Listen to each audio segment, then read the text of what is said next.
Hello everyone, welcome to Physics Quinn, and in this session we are going to discuss top 5 problems from the General Aptitude section for your upcoming CSIR NET June 2022 examination. So let's start our discussion. जैसा कि आप देख सकते हैं question number 1 हमें बोलता है two statements are given. आपको दो statements given, like one statement and second statement, and in the below side we are given two conclusions also A and B. आपको दो कंक्लूजंस गिवन है ए और बी। आपको बताना है कि कौन सा कंक्लूजन जो है वो ऊपर वाले स्टेटमेंट्स को ठीक से इंप्लाई करता है। क्या दोनों इंप्लाई करते हैं या फिर दोनों ही रॉन्ग है या कोई एक स्टेटमेंट जो है वो ठीक से इंप्लाई हो रहा है। सो बेसिकली यहाँ पे वेन डायग्राम का हम लोग कॉन्सेप्ट यूज करने वाले हैं, क्योंकि हम लोग शॉर्टकट में कोई भी प्रोसेस नहीं करेंगे। हम लोग कॉन्सेप्ट सीखते हुए जो है वो क्वेश्चन को सॉल्व करने की कोशिश करेंगे।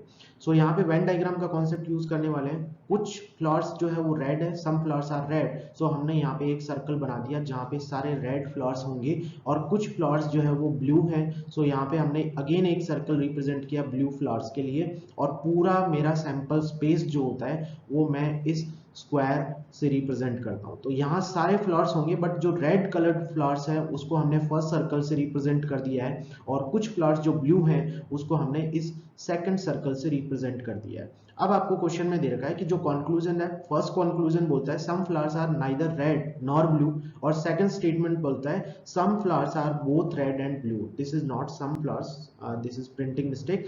सेकंड स्टेट कंक्लूजन है आपका वो ये है flowers are both red and blue. Clearly आप देख सकते हैं कि कंक्लूजन बी बिल्कुल भी ठीक नहीं होगा, क्योंकि ऐसे फ्लावर्स बिल्कुल भी यहाँ पे नहीं होंगे जो रेड भी है और ब्लू भी है। सो ये तो बिल्कुल रॉन्ग है, स्टेटमेंट बी आपका बिल्कुल रॉन्ग हो गया। ठीक ऐसे ही आप देख सकते हैं कि some flowers are neither red nor blue. तो ऐसे कौन से फ्लावर्स होंगे क्या? सो डेफिनेटली होने वाले हैं। आप देखिए यहाँ पे वेन डायग्राम में जो यहाँ पे मैं रेड मार्क कर रहा हूँ, ये वो सारे फ्लावर्स होने वाले हैं जो ना तो रेड होंगे और ना ही ब्लू होने वाले। ये सारे फ्लावर्स होंगे जो ना तो रेड होंगे और ना ही ब्लू होंगे। सो क्लियरली ये स्टेटमेंट हमारा जो है वो ट्रू बनने वाला है, बिकॉज यहाँ पे ऐसे बहुत सारे फ्लावर्स होंगे जो ना तो रेड है और ना ही ब्लू है। सो क्लियरली आप देख सकते हैं कि जो हमारा ऑप्शन ए जो है वो करेक्ट होने वाला है। सो चलिए बढ़ते हैं क्वेश्चन नंबर 2 पे।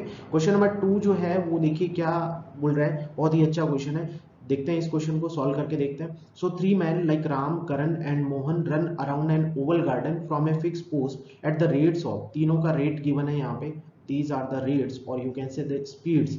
और यहाँ पे they come back to the fix post in certain time, और वो टाइम भी हमें यहाँ पे गिवन है। So find the greatest length of the race course can have. So यहाँ पे सारी यूनिट्स किलोमीटर में गिवन है। सो तीनों का स्पीड भी km/h में ही आपको गिवन है। सो सबसे पहले आप ये चेक करिए कि राम ने इस फिक्स टाइम में कितने जो है वो साइकिल्स कंप्लीट किए। सो राम के लिए यदि ये कैलकुलेशन किया जाए तो मैं ये इजीली कर सकता हूँ। मुझे पता है राम का स्पीड जो है वो 5 km/h है, और राम को कितना टाइमिंग मिला है 3 and 3/4। इट मींस राम को जो है वो यहाँ पे 15/4 टाइम मिला है, क्योंकि आप 3 and 3/4 को सॉल्व करेंगे तो 15/4 आपको मिलेगा। सो राम का जो टोटल जो नंबर ऑफ साइकिल्स होंगे जो इसने ओवल गार्डन में कंप्लीट किए हैं वो कितने होने वाले हैं 5 × 15/4।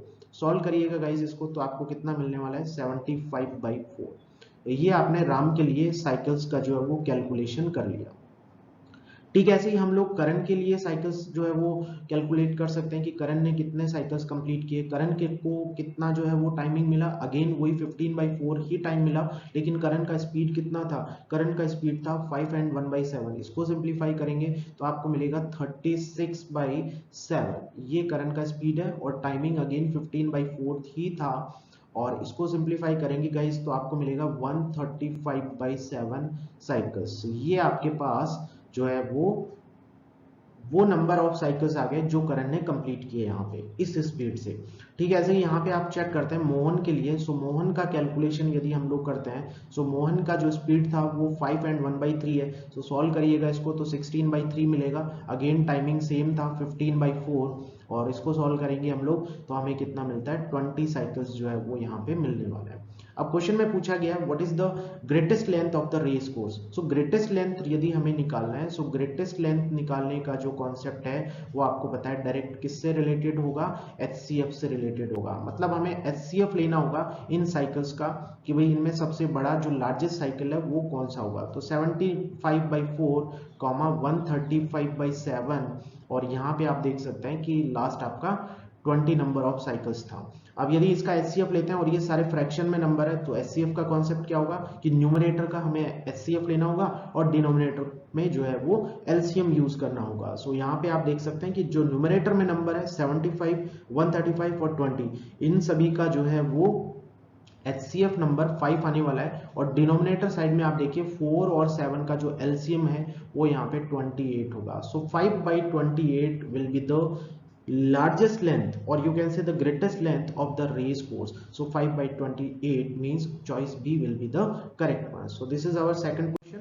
ठीक है, ऐसे देखते हैं थर्ड क्वेश्चन जो है वो हमारा प्रोबेबिलिटी सेक्शन से रिलेटेड है और प्रोबेबिलिटी सेक्शन का एक क्वेश्चन नेट में डेफिनेटली हर बार आता है। सो काफी इंपॉर्टेंट पार्ट होता है ये प्रोबेबिलिटी। सो देखते हैं इस क्वेश्चन को। ए 5 डिजिट नंबर, आपको 5 डिजिट नंबर के बारे में बात करनी है। सो 3, 4 एंड 5, 5 डिजिट कोई भी नंबर है और उसने कुछ डिजिट्स भी आपको गिवन है लाइक 1 और आपका 3, 5, ये तो मेरे ऑड नंबर्स है। और ठीक ऐसे इवन नंबर आपको गिवन है 2, 4 और 6 आपका 8, ये आपको 7 डिजिट्स गिवन है। सो क्वेश्चन में आपको पूछा गया है the probability that the number has even digit at both the ends, मतलब यहाँ पे और यहाँ पे आपका इवन नंबर आना चाहिए, इस बात की आपको प्रोबेबिलिटी बतानी है। सो सबसे पहले तो हमें total number of cases find out करने हैं, मतलब ऐसे कितने हम लोग 5 डिजिट नंबर जनरेट कर सकते हैं with the help of these 7 digits. So कितने हम लोग ऐसे नंबर जनरेट कर सकते हैं, सो वो तो हम लोग इजीली देख सकते हैं। बेसिकली यहाँ पे छोटा सा परम्यूटेशन का कॉन्सेप्ट लगने वाला है। 7 आपके पास डिजिट्स अवेलेबल है और आपको जो है वो कितने डिजिट का नंबर बनाना है, 5 डिजिट का नंबर बनाना है। सो टोटल अरेंजमेंट्स यहाँ पे 7p5 होने वाले हैं और इसको आप सॉल्व करिएगा तो आप देखेंगे कि ये आपको मिलेगा 2520। इतने टोटल आपको न्यू नंबर्स जो है वो यहाँ पे मिलने वाले हैं, जो कि इन डिजिट्स की हेल्प से हम लोग बना सकते हैं। बट यहाँ पे बात इसकी हो रही है, हमें उस बात का प्रोबेबिलिटी निकालना है कि जो फर्स्ट और लास्ट का जो पोजीशन है ना उस पे आपका इवन नंबर आए। इवन नंबर कैसे आ सकता है, इवन नंबर के लिए आपके पास चॉइसेस कितनी है, आपके पास 4 चॉइसेस है। अब हम बात करते हैं फेवरेबल केसेस की। सो गाइस फेवरेबल केसेस कैसे निकलेंगे, फेवरेबल केसेस के लिए आपको करना होगा पहले इवन डिजिट की बात। सो आपके पास फर्स्ट एंड लास्ट डिजिट के लिए चेक करना है। सो आपके पास टोटल 4 इवन डिजिट्स है और फर्स्ट एंड लास्ट पे आपको इसको प्लेस करना है। सो 4p2, ठीक है, यहाँ पे आपका ये अरेंजमेंट जो है वो आपको करना पड़ेगा। 4p2 कर लिया। सो 4p2 से आप जब इसको सॉल्व करते हैं तो आपको कितना मिलने वाला है यहाँ पे 24/2, it means 12 number of ways.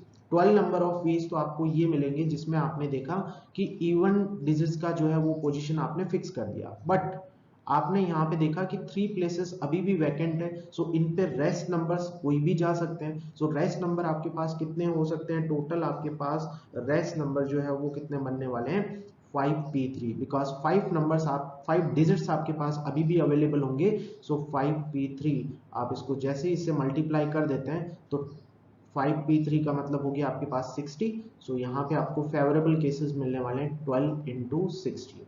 So guys आप इसको सॉल्व करिएगा तो आप देखेंगे कि यहाँ पे आपका 720 होने वाला है। सो अब इजीली हम लोग प्रोबेबिलिटी कैलकुलेट कर सकते हैं। प्रोबेबिलिटी कितना होने वाला है, probability will be equals to 720 divided by 2520। Solve करिएगा इसको तो आप देखेंगे किसका आंसर आने वाला है आपका 2/7। सो 2/7 is the required probability. So choice A will be correct.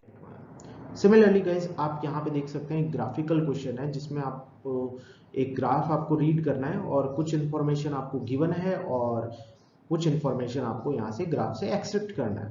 So an amount of 20,000 was invested in company B in the year of 2008 and after 1 year the entire amount along with the interest will be reinvested in the company A for 1 more year. So what will be the total amount of interest occurred? So आपको बताना है total जो interest का amount है वो कितना होने वाला है। सो गाइज आप यहाँ से ग्राफ को थोड़ा सा रीड करिएगा। सो आप देख सकते हैं कि यहाँ जो इंटरेस्ट रेट होने वाला है कौन से ईयर में, 2008 में, वो कितना होने वाला है। हमें कंपनी बी में जो है वो इन्वेस्ट किया है हमने कितना अमाउंट 20,000 अमाउंट जो है वो हमारा कंपनी बी में गया है। सो कंपनी बी का जो है वो यहाँ पे ये सिंबल है। सो आप देख सकते हैं कि ये इन बिटवीन 14 and 15 है। सो हम लोग इंटरेस्ट रेट जो है वो कंसिडर कर लेते हैं 14.5। सो कितना इंटरेस्ट यहाँ पे जनरेट होने वाला है वो सबसे पहले हमें कैलकुलेट करना है। सो कितना इंटरेस्ट बनने वाला है वो हम लोग इजीली कैलकुलेट कर सकते हैं। हमारा अमाउंट कितना था, 20,000 का था, और कितना रेट ऑफ इंटरेस्ट था, 14.5 था, और कितने ईयर के लिए हमने डाला, 1 ईयर के लिए डाला, और डिवाइडेड बाय 100। जैसे इसको सॉल्व करेंगे आप देखेंगे कि आपको मिलेगा 29 और 100, इतना रुपीज आपका इंटरेस्ट बनने वाला है 1 ईयर के लिए। ठीक है, अब आपका अमाउंट कितना हो जाएगा, अब आपका टोटल अमाउंट, पहले आपका जो इनिशियल अमाउंट था वो 20,000 था और उस पर आपको 2900 जो है वो आपका इंटरेस्ट बन गया। सो टोटल आपको मिलने वाला है अब 22900, राइट। इतना अमाउंट आपको अब जो है वो री इन्वेस्टमेंट के लिए मिल गया। अब क्वेश्चन में आपको दिया है कि अब आप इसको कंपनी ए में इन्वेस्ट करिए, ठीक है। तो आपको बताना है कि फाइनल जो इंटरेस्ट का अमाउंट है वो आपको कितना मिलने वाला है। सो गाइज आप यहाँ से देख सकते हैं कि नेक्स्ट ईयर जब आप इसको इन्वेस्ट करेंगे, अगेन आप इन बिटवीन 12 एंड 13 पे है, इन बिटवीन 12 एंड 13 पे है कंपनी ए में। सो इस केस में आप इंटरेस्ट रेट देखेंगे इन बिटवीन कर रहे हैं, सो 12.5 आप कंसिडर कर सकते हैं। सो अब आपका इंटरेस्ट कितना बनने वाला है, अगेन आप कितना अब इन्वेस्टमेंट करेंगे, अब आप इन्वेस्टमेंट करने वाले हैं 22,900, इतना आपका इन्वेस्टमेंट होगा।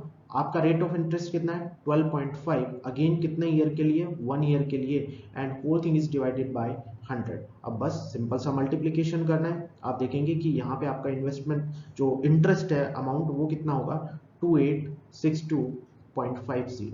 ये आपका इंटरेस्ट अमाउंट मिलने वाला है। आपको पूछा है कि what is the total interest, total interest guys. So यहाँ पे पहले हमारा इंटरेस्ट ये था और अभी हमारा इंटरेस्ट ये हो गया। सो हमें बेसिकली इन दोनों को सम अप करना है, और जैसे ही हम इन दोनों को सम अप करते हैं तो हमें कितना मिलेगा, 5762.50। सो क्लियरली चॉइस बी हमारा करेक्ट होने वाला है। सो गाइस देखते हैं नेक्स्ट क्वेश्चन। क्वेश्चन नंबर हमारा 5th है, बहुत फंडामेंटल क्वेश्चन है, सिंपल अरिथमेटिक जो है वो ऑपरेशन लगा कि ये क्वेश्चन हम लोग परफॉर्म करने वाले हैं। सो क्वेश्चन में दे रखा है कि जो हमारा डिवीजन है उसको हमने रिप्लेस कर दिया इनटू से, और ठीक ऐसे इनटू जो है वो हमने रिप्लेस कर दिया प्लस से, और ठीक ऐसे प्लस को रिप्लेस कर दिया माइनस से, और माइनस को रिप्लेस कर दिया डिवीजन से।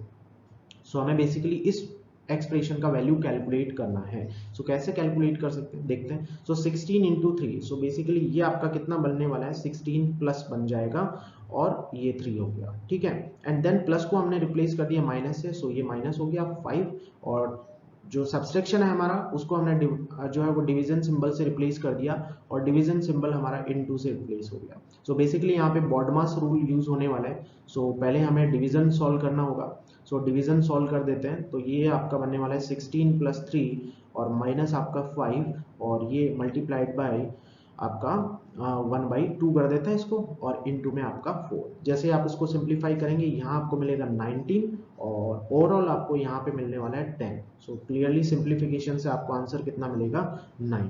सो option C is going to be correct. So thank you so much for watching this video. Next video में फिर से हम लोग कुछ